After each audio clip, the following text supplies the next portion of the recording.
So my guest today is someone that I have truly loved from the moment I met her at the CrossFit Games back in, I don't even know, she's gonna have to tell me. It was like 2014, 2013. It was a long time ago. And guys, I have been inspired by this woman, by her strength, by her beauty every day since. Jen Widerstrom is such an incredible entrepreneur. She's a wellness industry leader. She's a TV star. She's appeared on American Gladiators, which a lot of people don't know this, as Phoenix. That was her name there. And she was America's big-hearted fitness trainer and emotional backbone of NBC's hit series, The Biggest Loser. She's fitness director at Shape magazine. She's an esteemed go-to expert in the entertainment industry. And she's been featured regularly on shows like Dr. Oz, Live with Kelly and Ryan, that's a big one, and The Doctors. She's a best-selling author of a book called Diet Right for Your Personality Type. I love that book, by the way. And she really loves to connect with her fans, especially as her daily Get Fit motivator on Widerstrom.com. Now, guys, this isn't what I love the most about this gorgeous woman. I love how much she remains available to her loyal fans by making every single person that crosses her path feel loved, enough, and unstoppable. She's constantly replying to comments on Instagram. Ladies and gentlemen, please welcome a true superhero, a female force to be reckoned with, and an advocate of all things good, and mine and Chris's very good friend, Jen Widerstrom. Oh, there you are. I know. Oh, go ahead. It's just so good to see her face. I feel the same. It was funny. You were talking and I was like, I knew if I hit accept video, I'm like, oh, I don't want it. She's in such a good, I'm tearing up. I'm like, I'm not ready. Oh no. Oh no. Jen, I think the world of you. You truly are one of the good guys in this world. Good girls, good guy, whatever. Good human. I just love you, and I'm so glad to have you on here right now. So thank you for being here. How are you? I'm good. I was actually laughing at myself. I'm watching you. Your hair looks beautiful. You have makeup. Like I don't have a bra on. This is quarantine. I did brush my hair. I was like, oh man. You brush your teeth. I want to know if you teeth are always done. That's like a for me. The teeth are for me. Like you do the show selfishly for you. Exactly. As soon as you wake up.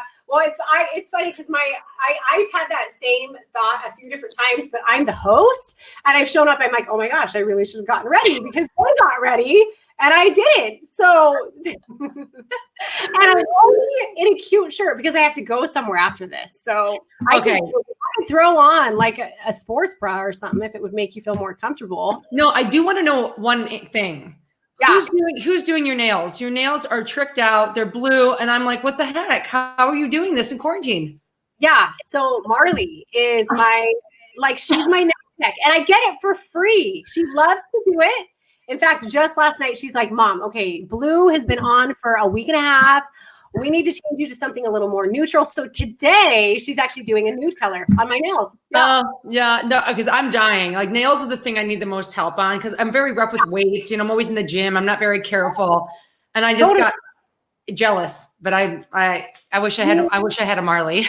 Yeah, you can borrow her. She would be like flattered to travel out to Colorado and see you. Yeah. Or if you ever want to come stay here, we'll stay 6 feet apart. We'll socially distance. Air hug. Yeah. Oh man. It's funny. I have to say, when you were talking in the intro about when we met, and I was trying to think, what year was that? What was it? I had to have been 2015. Okay. It must have been 14 or 15. Okay.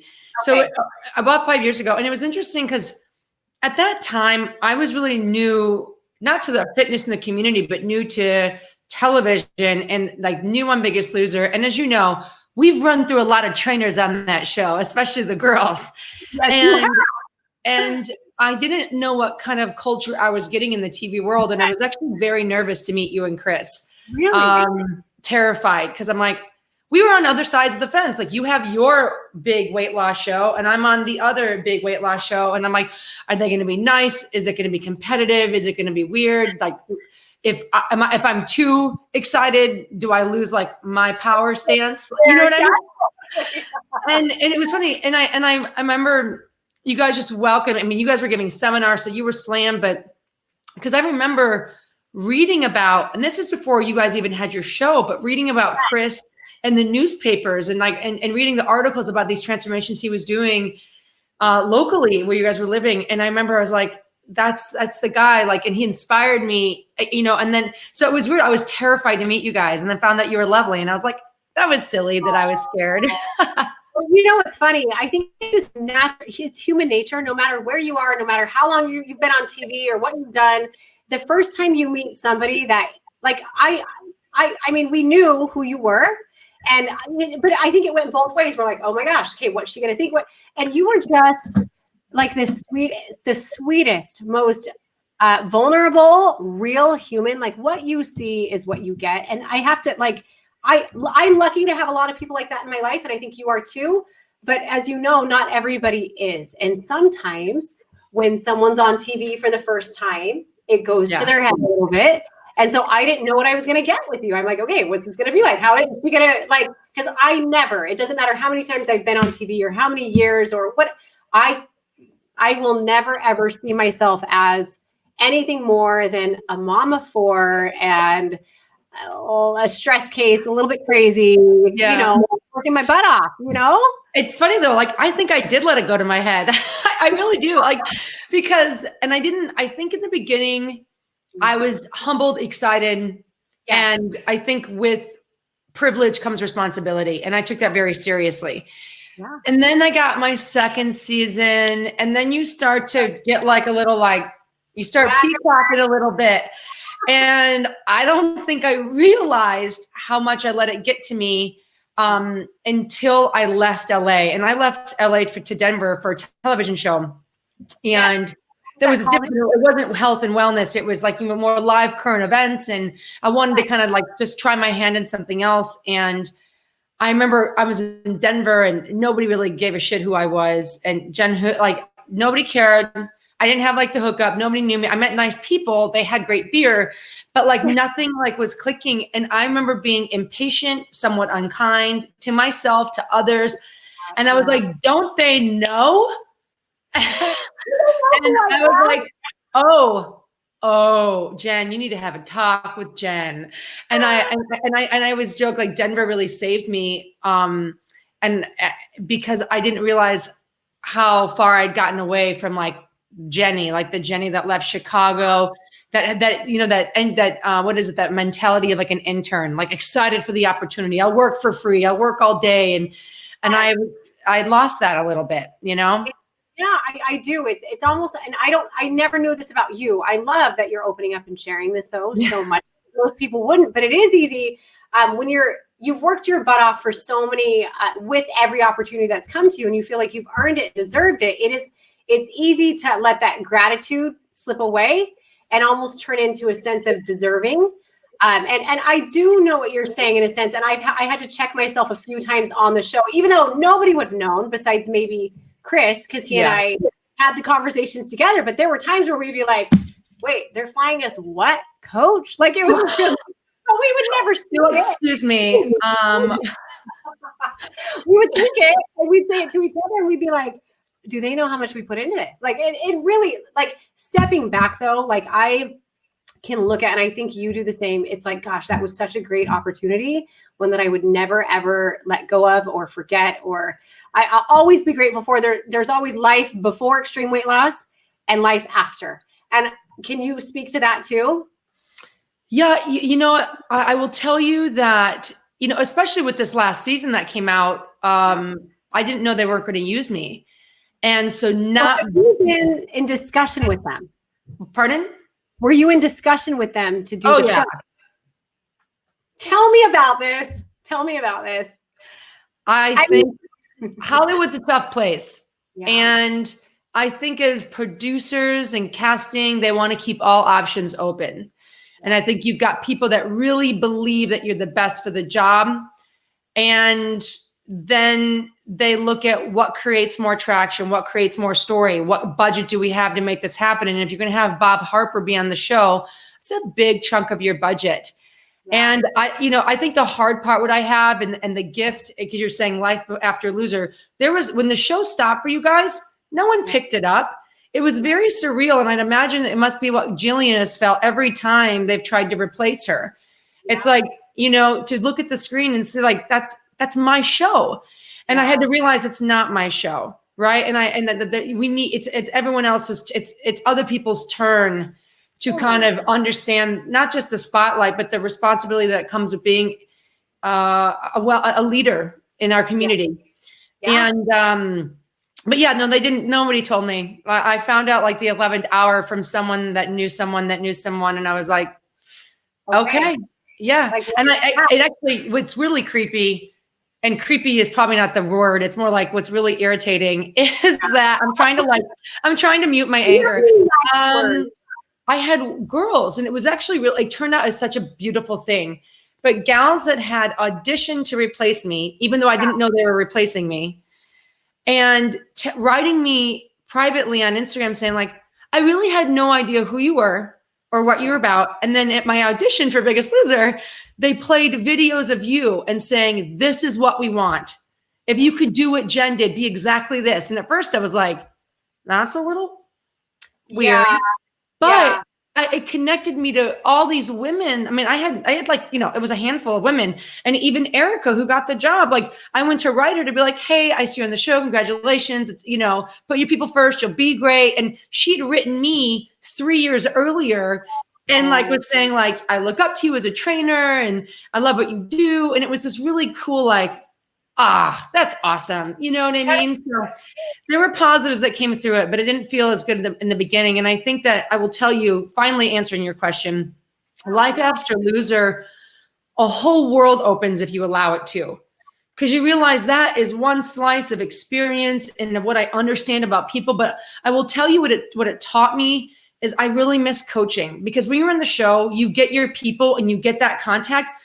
But then you're doing TV and other appearances and you don't get to train. I don't get to group class anymore. I don't get to teach. I don't get to do privates anymore. And only now in this last year, when I was like, the show is no longer mine, I've opened that up to myself again. And Heidi, I am like on fire, like creatively, my heart. I'm like, I miss being a coach so much, like in this way. I love what you're saying there, and I can actually completely relate to that. For me, the only I was never a camera or TV person to begin with. The only part I actually loved. Do you hear that echo? Is it this? Sorry, guys. You don't sound bad to me, by the way. You hear it on your end, Derek? I don't have my sound on. Is it this? Sorry. Bear with me for 1 sec. Do we need to do a little jimmy rigging of the mic? Check. You have no echo on our end. I don't. Okay. Can anyone hear the echo? Yeah, write us, guys. Let us know if she sounds crazy. I always sound crazy. I know that. I know that much. Okay, let me try and turn this down just a tad, and maybe this will help it. What were we just talking about? I just like I'm missing coaching and missing this. Yeah. And for me, like I knew I never was about the TV or the spotlight. I kind of got pulled into it just as a byproduct of what was going on. And for me, that coaching was everything. So to lose the show was really, really, really hard for me in that way. But it also, like you, it provides us the opportunity to have more hands-on. We have more time for the people that we couldn't fit in before, you know? Yeah, completely. I love seeing everything that you're doing. I absolutely love it. I'm going to go into move your mic closer to things too. Check. Hello. Ooh, that sounds good. Is that better? Less echo when you're close. Oh my gosh. I just have to go really close to the mic. Okay. I learned something new every live. You can still hear it. It's okay. Okay. So a couple things I want to go into. First things first. You're followed by somebody on Instagram that a lot of women, including myself, are a little bit jealous of. How the heck does The Rock follow you, Jen? What the details? How'd this happen? Who is this man? And spill it. Isn't it fun? Like, do people look at who follows who? That's great. Well, you do. The only reason I knew is at one point a couple years back, he commented you. I'm scrolling and I'm like, what? Yeah. He commented to her? And then I'm like, he follows her. What's going on with this? And I've had people ask me that before about you, actually. Really? Ooh. Okay. Well, I guess here's the dish. So what's really funny is it all started. Oh, Heidi. It was the year before I got Biggest Loser. So 2013 or 14. I don't know. Like a year before I met you, because I had just gotten on the show and met you. So it had to have been like similar time. Okay. And I was recruited to be on WWE. Okay. Oh my God. And I think they knew my Phoenix background. I knew I was like athletic, and then I'd done some fitness modeling. And then, so connect the dots. I go down to Orlando, and I'm with this like big class of people, and like Callum Von Mager, all these people that were all like, boo, boo, boo, boo. He's just so big. Yeah. And one of the gals, her name is Lena. She was in my training camp, and this woman, oh my God, 6'2". I think she's Samoan and German, beautiful green eyes, used to be a plus size model. I mean, just like stunning. And we became friends because we were the only two girls that ate. All the other girls were like worried about doing like cardio, and they were doing shakes, and they were like really worried. And I was like, I'm starving. She's like, I think there's a diner over here. So we become friends very quickly. And I just remember at the end of those 3 days, I knew it wasn't for me. I'm like, oh, I'm not good at this like character thing. I'm like, I remember I was supposed to give my presentation of my character, and I was like, I just want to see the world be healthier, and I'm not sure that this is, I was like, it's not for me. It wasn't dramatic enough. Yeah, no, I know that's not my delivery. That's not my channel. Yeah. Nina crushes, and I'm like, you got this job. I know you got it. I know you got it. Fast forward, a couple months later, we're in touch. She's like, Jen, I got it. So it was super exciting. But then she goes, I feel bad. I was dishonest with you about something. Turns out The Rock is her cousin. Oh. And it makes sense, because then I didn't put it together at all. Like, you wouldn't know. Yeah. And she wanted to get the job on her own if she were to get it. And that's why she didn't tell anybody. She just was like, I want to do this on my own work, my own ability and talent. So through her, I ended up meeting Dwayne. And so that's where the connection came through. Okay. And so we've just been friends from afar for years, because I mean, we're never in the same city.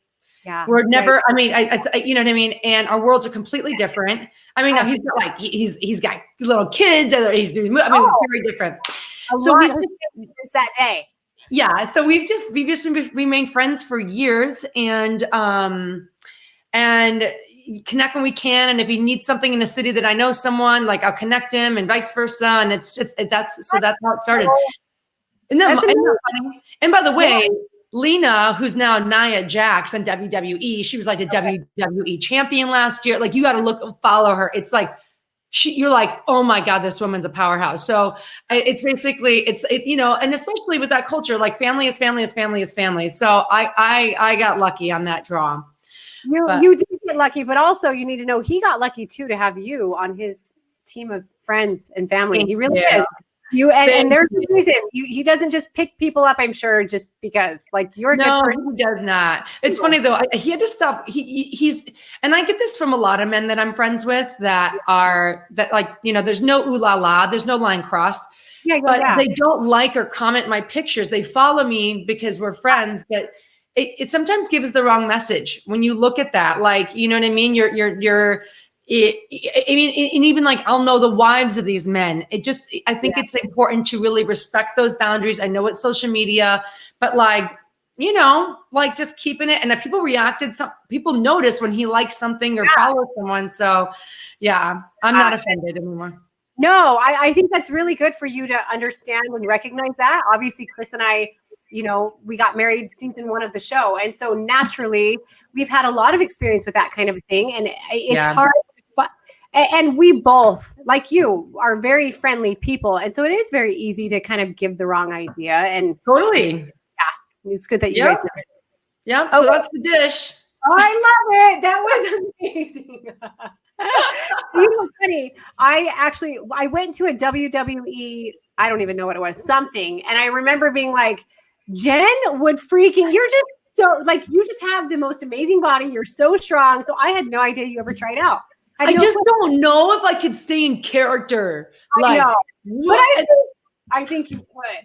I think you could. I don't know. Those girls are so talented. I don't know. I mean, it's like you are too. And athletic. I mean, the accuracy, like Lena, I'm not kidding. She's like, I don't want to say her weight, but she's a big, tall, strong girl. She is flipping and bouncing and twisting. And I'm like, I don't know. I don't know. I don't know. You're a CrossFitter. You could do that. You could totally do it. Yeah. Oh God. Okay. You had another question. We're going to go into, okay. So this is actually the first question. We're just getting into it at 12:30. You're just too much fun to talk to. I love you too much. Okay. So one thing for me, and I'm trying to go kind of a little bit different than what you would answer in everyone else's podcast, because you know how, like for me, I get on a podcast, I'm like, oh, here we go. Same questions that I always get asked. Right. Mm-hmm. And so I want to know, I really do admire you so much. Like I like you. We only have so much bandwidth for people in our life. And I can't make the space for people other than those that kind of fill me with energy and fill me with love. I have to say one thing about you. Let me just brag on you before I go into the question. You from day one have always, like, when I talk to you on the phone, it's like, how can I support you? What can I do for you? Is there anything I can do for you? Oh, it's a book that competes with my book. I'm going to promote it. Like, you just are so amazing about that. Like, it's almost like you're one of the first people that I've come across that truly live the idea that there is room for everybody at the top. You really do. And the more you empower people, the more they empower you. And it's just, there's a reason you have so many great people around you. And it's because you are that way. But I look at people like you, who I believe are so talented and amazing and incredible and rare. Like, you are one of the rare ones. Mm-hmm. And I Chris is the same way. And I knew it from the moment. Freaking me out. Oh, Jen, you are. And I know people have told you this before. You're truly amazing. But Chris is the same way. And that's what attracted me to Chris from day one. It had nothing to do with, yes, he had a great body and looks, but just, it was the person that I knew that he was from the moment that I met him. And I would always ask him, I'd be like, what did your mom and dad do? Like, how did he raise you so that you ended up this way? So I want to know from you, with regard to your upbringing, what were some of the beliefs and about just life in general, but also health and fitness? Like, what were the things that they did with you that you believe made you who you are? Like, did they believe in you? Did you have parents that weren't there? Tell me about this. Great question. You know, I'm very lucky. I had parents, I mean, they're still married, on their 46th year of marriage now, and very aligned in their pillars of what we grew up on. And and they're both, worked in high schools as teachers and administrators, and worked full time during the week, coached nights. We grew our own vegetables. Like, we always had to carry buckets of water and weed. And, everything was kind of centered around the hard work. But like, so I know I've got hard work. I know I've got like persistence, and I know I had support. If there's something that I wanted to do, whether it was club gymnastics or play an instrument or whatever we wanted to do, they scrapped the money together to make sure it happened. Because there's 3 of us kids. I'm the middle child. But I will tell you, you said something about, like, there's room for everybody at the top. There's an inclusiveness about what I do. It comes from my parents, and because they worked in an inner city Chicago school for a while. And so where the white population was less than, probably 5%. And you're looking at African-American, Hispanic. And I just remember learning very early that we don't see we don't see color, we see people. That, like, strength doesn't have a gender. That kindness doesn't have, a sexual preference. You have good people. You have, people that follow their word. You have people that have your back and don't, but there is no orientation around anything else. And it wasn't about my body weight, my performance. It wasn't about, everything was included as long as you were a good person, you told the truth, right? You followed through, you worked hard. Like, did you give your best?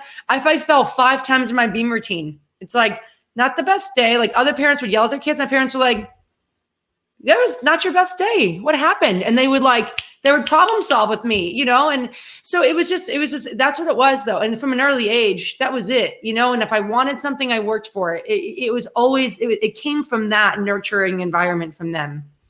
I love that. You can definitely tell that you were not served you weren't served everything on a silver platter. You can tell that you worked really, really hard for what you do. And obviously, you know, in this industry, you can be presented with all the opportunity in the world, but if you don't have what it takes to grind and to work and to really trust that like you're good enough to make it past the failures, because failures happen all the time.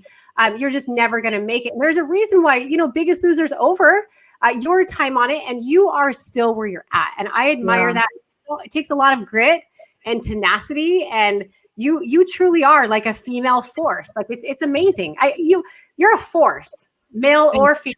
You're a force. I don't think it's like gender doesn't matter. You're one of, and it shouldn't. And that's the thing. And I think that like, especially for you and me, there weren't really, there's a lot of talk about sexism and like, we haven't had a lot of female leadership. I'm like, well, because you know, it wasn't that long ago when the civil rights movement happened and we were trying to fight for equality there. Like we've come a long way, but really haven't come that far yet because it wasn't that long ago.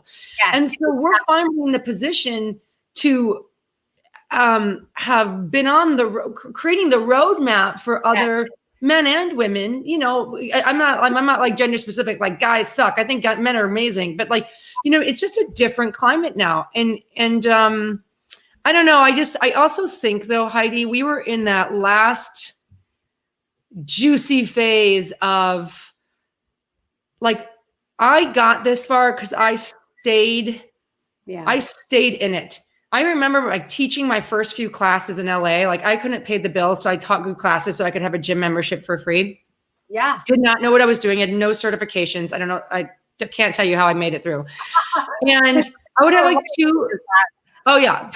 Well, I got better. Thank God.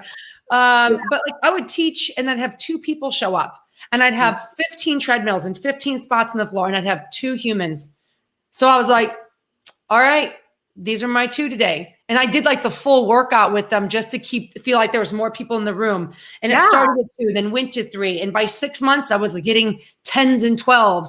It takes time to grow. It takes time to build your skill, build your relationships, and build your integrity and name. And like, it was funny. I was dating a guy last year and he was like, I don't get it. Why are you like the only chick-a-let in these like rooms at Soridex? And why does Gunner like you? And I was like, well, you know, I've been around a long time. And I go, no, because I am that person that has integrity, that puts the time in, and you can count on me. Because I've done the work, I've done the studying. I admit when I'm wrong and I'll do anything it takes to learn and keep going forward. And people, that feels comforting because now they'll try something for like 3 weeks. Like it's not working. It's like, try it for 3 years and then maybe back off. And even after 3 years, it's like, you have to know that you can constantly redirect where you're going, but you still are going to have to put the work in no matter what it is. So maybe make shifts along the way. But giving up, I mean, you're going to have to start over at something brand new. So you've done a really good job. So I want to know, so when you began your fitness career, were your beliefs affected? And how did you create your own definition of health and fitness? So were your health and fitness beliefs affected when you began your career? Gosh, it was real tricky, hon, because I never really knew about health and fitness. I just knew movement for sport. So I did gymnastics growing up, and then in college I did hammer throw. And so I worked out to get good at my sport. And so training was for performance. It was probably some of my happiest time around health and fitness because by the way, I'll show you pictures of me. I was chubby. I was doing back-to-back Chipotle burritos at lunch, but I was also squatting 315. You were strong. You didn't care. That was my sport. I never thought twice about the size of my pants, how my face looked. Like I felt beautiful and strong. And then it was only when I shifted into American Gladiators and fitness modeling that I'd probably looked the best I ever had and felt the worst mentally. And I would crash diet, binge eat. It got so unhealthy. And so then fitness was never fitness again. I was probably the least healthy I've ever been in my life, but was aiming to just look a certain way. And that was like my absolute bottom. So still I'm thinking Health and fitness. No, like I'm just trashing my body and my mind. Do you feel like it created some kind of an eating disorder for you? Do you feel like that at all? Yeah. Oh God. And that wasn't from a child. Like it was induced by, explain that. My parents were great. As kids, if we wanted dessert, we had to eat our food first. And if I ate my food, and my mom cooked and my dad, every night we had dinner. I'd get like one soda a weekend, like one on Friday night, one on Saturday night. And if I had a bowl of ice cream, my dad would be like, let me see it. And I'm like, I didn't want to show him. And I tip my bowl up. He's like, it's too much in there. Put some back. Yeah. Now if dads say that to daughters, they'd be like, don't say that to your child. No, he's like, that's too much. Put it back. I'm like, I'm hungry. He goes, eat more chicken. Like that was, there was no complex about body, size, shape, and all, my siblings, we all look very different physically, extremely different. And so it wasn't until I started, I realized it was the comparison, and that's what buries us. And I remember I was inches away from bulimia because I'm an eater. I'm never going to stop eating. But I remember going to the toilet, standing over it, and I knew enough about physical, like the biology of if I throw up within 5 minutes of that bag of Oreos, it actually won't break down. And then I thought, calories won't be absorbed. I'm good. Yeah. And then I thought, but if I do this once, I don't know if I can get out. And I didn't do it. And thank God, because I was at that edge and I thought, I got to change this if I'm that far there. And by the way, and people are like, oh, I did one of your 30-day challenges. I need to work my mindset. That's the start. That's the scratch the surface. I think my food transformation mentally probably took maybe 3 years. Honestly, 3 years of really seeing food differently, understand. I mean, and now I feel like I'm probably not the strongest, but like physically, I feel great in my body. I love my body. Like my butt's flattening a little in quarantine. I'm not going to lie. I'm sitting a lot and I'm not deadlifting. I don't have a gym like you guys, but I love where I'm at. And there are days that eyes are open and I have pizza and I have wine. And there are days that I choose salads, but like it took time. And it wasn't until,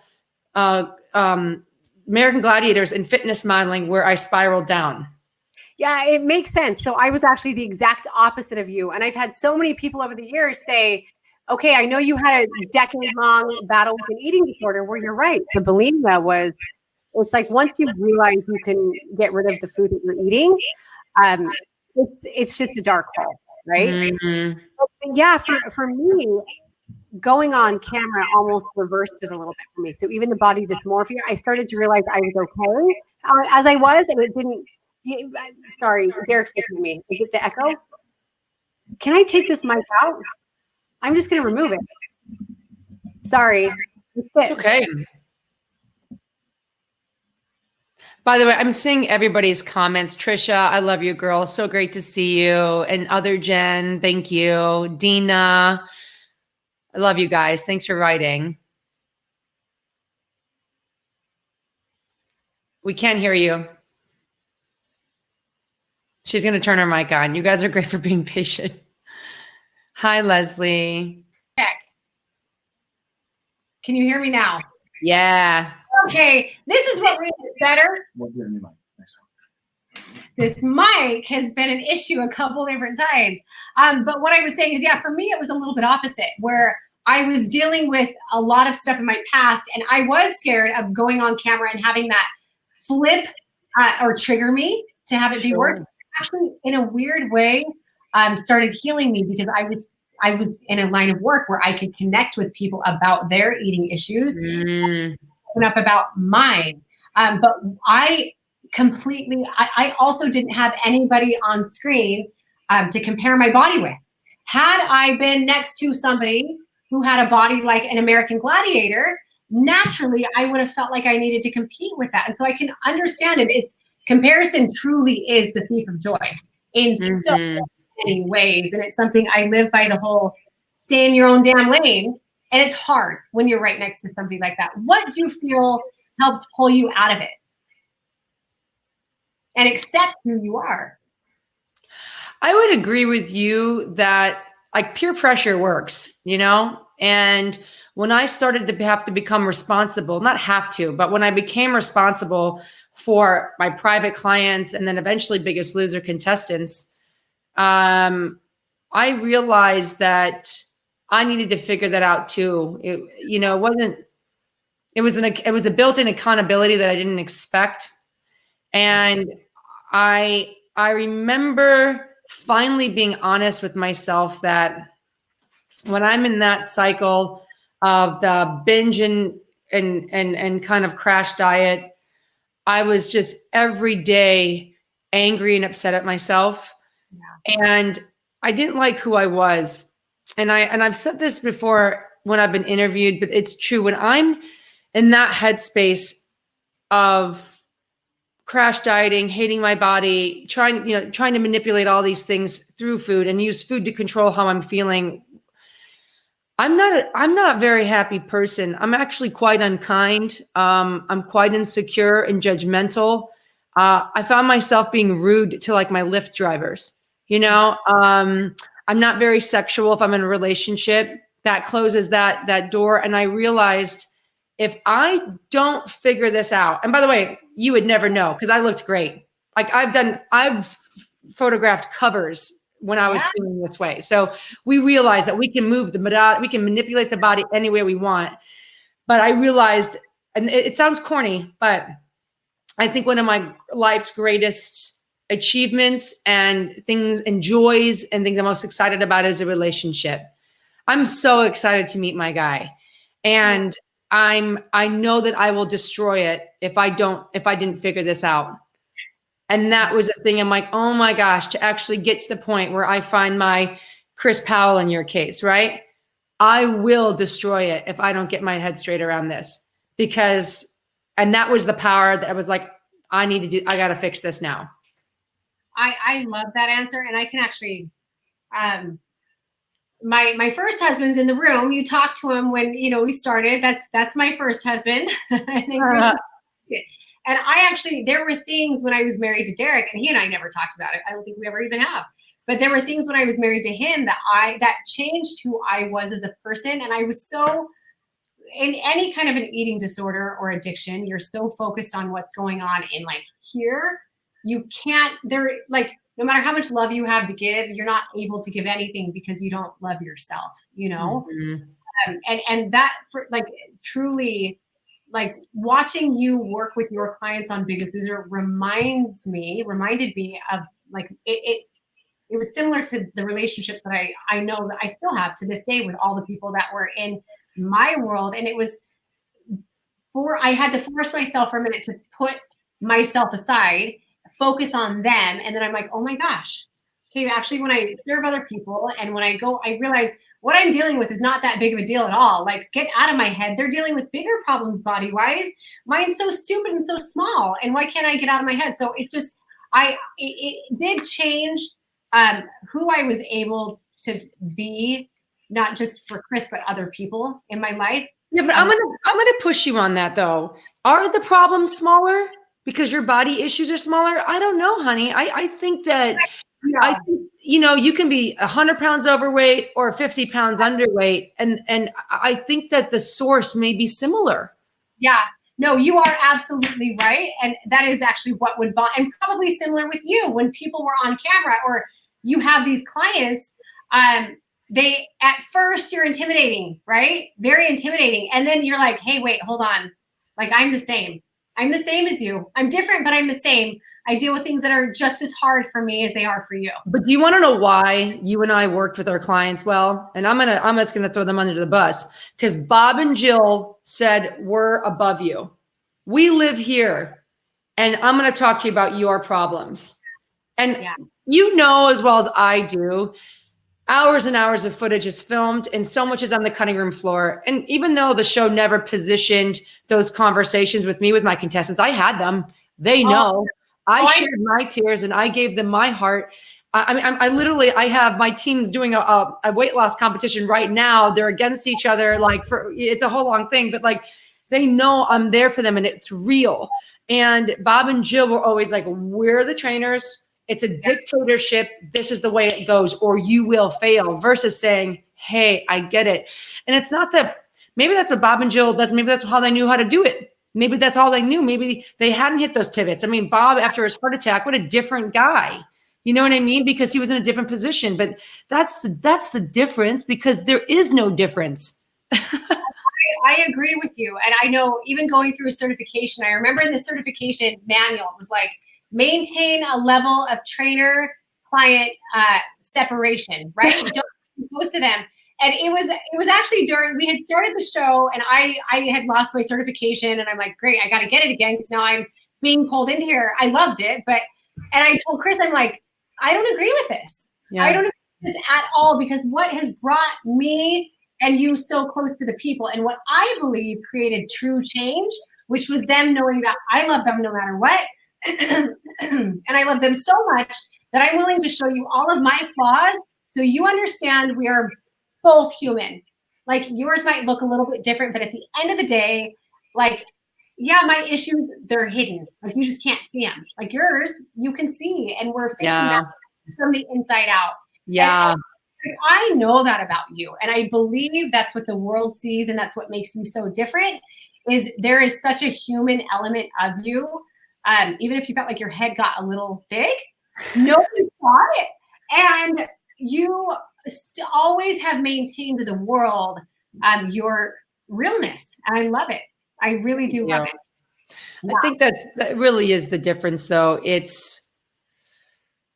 I had a talk with Sonia Jones the other night, and it was just that because some people are struggling. They've put some weight on, and they're like, we know it's okay to tell you. Like, they're shameful of some weight gain, some habits, and they know they can come to me without judgment. And I think that is it's like, there's no judgment, but what there has to be, it's like, I provide love, but I also provide order. And you and Chris did that very well. You know, it's this in the same way. It's like, you can have both, because I'm not gonna, like, I have the competition going on with my teams, and some people are sending me their weights separately. I go, no, you send them in the group. Good. This is reality. This is reality check. And they fought me on it, and they didn't want to. And I go, no, this is the time, because this is you being honest with yourself to tell people where you're at. Because everybody carries this shame, but like, I did so well on the show, but now I've gained 100 pounds back. It's like, well, yeah, but here we are. We can start from a real place versus hiding it again. Yes. Yeah. If you want to fix it, this is the way to do it. And I love that. You are very much, I always have the belief that the ones that love you the most will tell you what you need to hear, not necessarily what you want to hear. Yeah. If somebody won't do that, I don't feel like they love you that much. You know, like, that's who you are to these people. Have you ever met David Jack? He's in Arizona. You might have met him through Andrew Connor. I think you need to turn yours off. Sorry, it's echoing again. Okay. Yep, it's okay. David Jack very well. Yeah. Okay. He was like my first mentor in the business. Okay. Like, I did a men's health DVD with him over 10 years ago. And he's the one that taught me this. He's like, sometimes he's like, you've got to give people what they think they want in order to earn the right to give them what they really need. Agreed. Is that not so, David Jack? It's like, men to that. That's what we did in all of our books. We'd be like, okay, you think you want to lose 21 pounds in 21 days? Cool, I'm going to tell you on the cover, and we'll get you there. But then we're going to sneak in the stuff that you really need. Amen to that. Yeah. Oh my God. That's okay. I'm going to go into a couple more questions, because Jen, I could talk to you all day. And I know. I can't believe we're at 50 minutes. And by the way, I'm reading all your comments, guys. Just that you're so kind. Thank you. I love you girls. She's the best. Okay, so I want to know with you. Hold on, I have notes and notes. Okay, actually, I think this is a really good one. Balance. Balance is a really hard thing to achieve, especially. I don't feel like anyone would understand what your life is like, obviously, unless they walked in your shoes, and we kind of have parallel paths in ways. And balance has been, it's easily judged by a lot of people. They might look at you and say, oh, Jen, you're not balanced. To you, tell me, what is balance to you? And how do you achieve it yourself?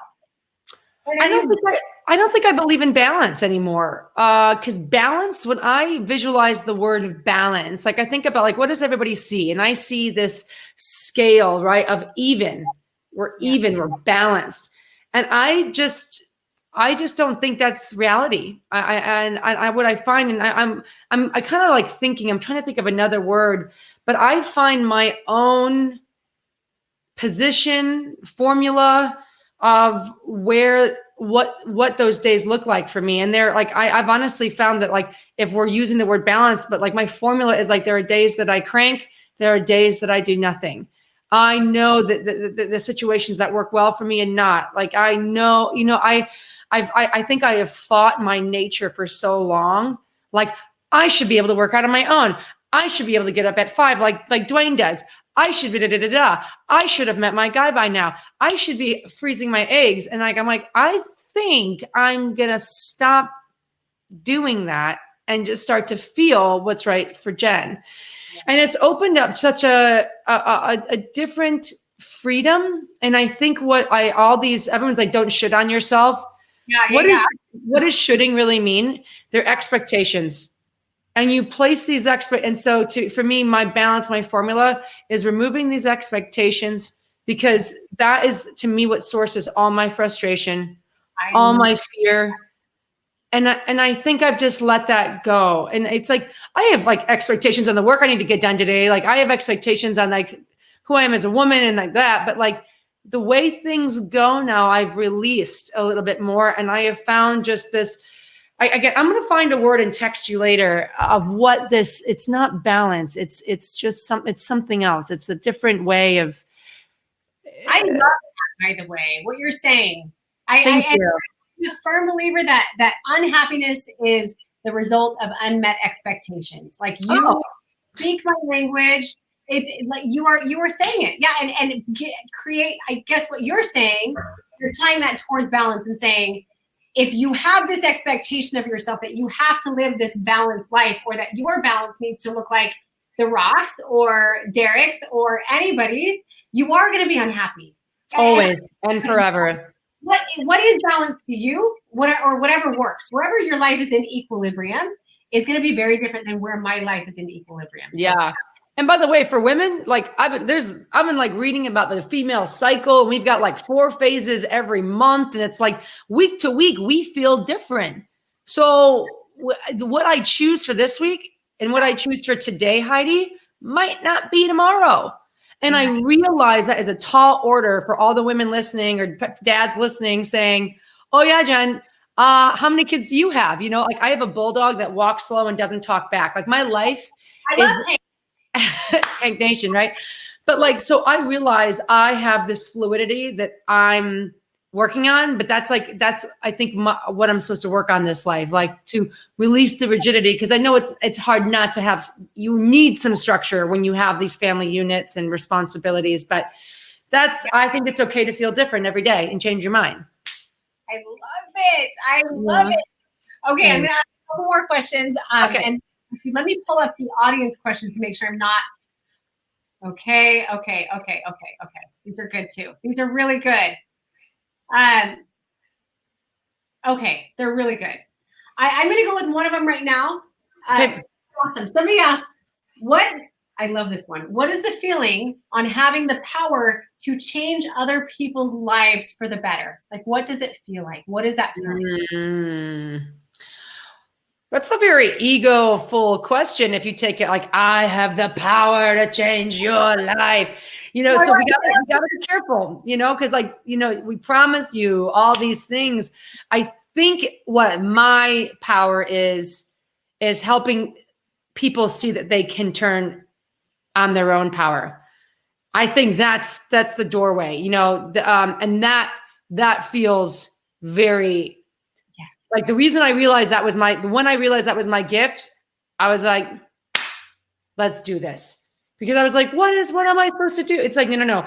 I'm good at turning people on. Like click that switch. That feels amazing. And the fun part is actually not what I have to do with it. It's when they start to, it's like you've done this 4 times, Heidi. You're teaching your kid to ride a bike. and they're on the training reels, and then they're on 2 wheels, and you're running with them and you're running with them. And that's what we do as coaches. And then that moment you let go of the handles and you see them start to go and they're smiling and they're free and they're expansive. That's my favorite part. And it has nothing to do with me. So I think that's like, I don't know if I'm answering the question, but like, that's like, I love seeing people win. You are. And I would guess when you look at somebody that's broken, desperate, dark, do you feel like you can see the parts of them that they cannot see?